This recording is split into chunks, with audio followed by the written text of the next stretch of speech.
যে 3 যুগেরও বেশি ধরে কিন্তু আমরা একসাথে কাজ করেছি, একসাথে সহকর্মী হিসাবে কাজ করেছি, বিভিন্ন মিডিয়ায় একসাথে কাজ করেছি।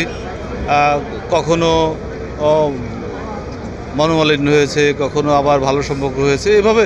কিন্তু সারমাদ কিন্তু একটি অন্য ধরনের মানুষ ছিল, যে সবার সাথে মিশতে পারতো, সবার সাথে হাসি মুখে কথা বলতে পারতো। এবং সারমাদকে আপনারা জানেন যে সবাই কিন্তু তাকে আলাদাভাবে ভালোবাসতো।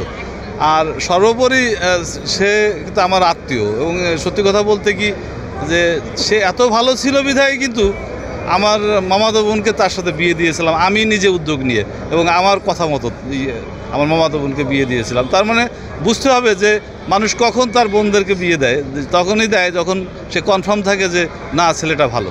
তো সারমাদ সেরকমই একটি ছেলে ছিল যার সাথে মিশা যাইতো, যে সবার পরোপকার যাকে বলে। শুধু সাংবাদিকতা সে করেনি, সে কিন্তু সমাজকর্মীও ছিল।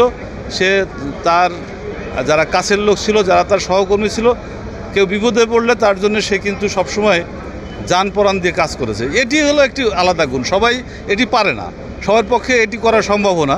তো আপনারা দোয়া করবেন সারমাদ যেন আল্লাহর যে দরবার আছে সেই দরবারে গিয়ে সে যেন আল্লাহ যেন তাকে ভেস্তে নসিব করে, এই দোয়া এবং আশীর্বাদ সকলের কাছে চাইব।